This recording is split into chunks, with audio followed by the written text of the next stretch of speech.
Welcome back to the channel. So, as promised a long time ago, I'm actually going to start doing some work to Mercedes here. All I'm doing today is front discs and pads on the SLK to see where we go. I'm going to film bits and pieces, not extensively. I just want to see if there's any interest in it. I'll do some more filming as we go along. But as you can imagine, when filming bits and pieces, the job takes way longer. So we're just really going to try it out and see if you guys want to see any more content based on the SLK on upgrading and fixing common issues that come up with them. So it's going to be a little bit of footage there, just like I said, to test it out. Let me know what you think. If it's popular, and then we'll do some more. Thanks.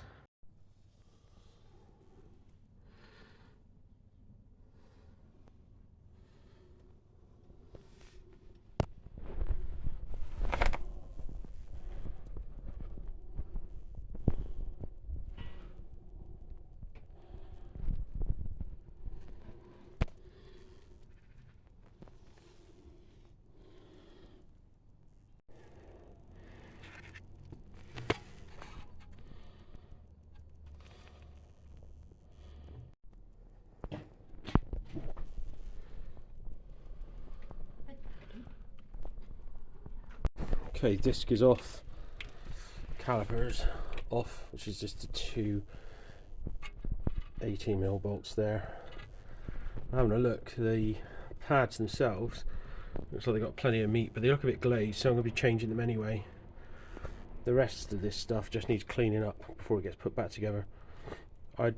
More recently, this car doesn't do that many miles a year, and I've recently been through and done all the suspension, top, bottom, shocks and springs that have all been renewed, but the brakes are just looking a bit worse for wear, so let's go on with that.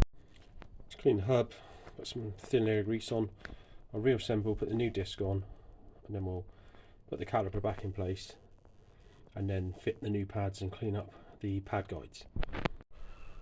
Okay, with the disc on now and the pads taken out of the caliper, you can see actually it's all in reasonable condition, just needs to clean up. Away to go. The caliper piston itself looks relatively dry around the edges. The dust boot looks alright all the way around. Just need to compress that piston back a little bit, ready to fit the new pads, and then this side it should be pretty much done. Right, the new pads now inserted. Push the piston back. Just lube the sliders slightly. Now I've got to just put the slide pins back in, which are, I think, are a 5mm hex, and then we should be complete this side. Okay, that's this side back together. I can't see any sign of anything that might be causing the clunking on angle. The spring is not cracked. Like I said, the shocks and the bushes are all new, apart from the anti-roll bar bushes, which are old, which it could be possibly, I suppose, but I can't see anything particularly sinister. The lower arms were replaced as well, along with the top swivel arm up there and the track rods.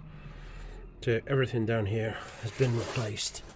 I can't see any signs of any damage there or anything that could be causing that, so we'll move on to the next side. So job completed now, discs and pads both sides.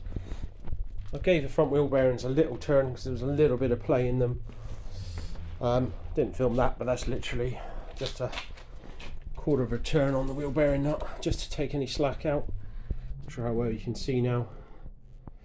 But the discs and pads are all done. So we'll take it for a test drive, make sure everything's okay, and that'll be that.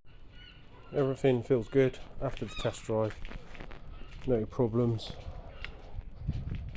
Still got a little squeak. I think it might be from the rears, but we're doing the rears next. So that's it. Thanks for joining me.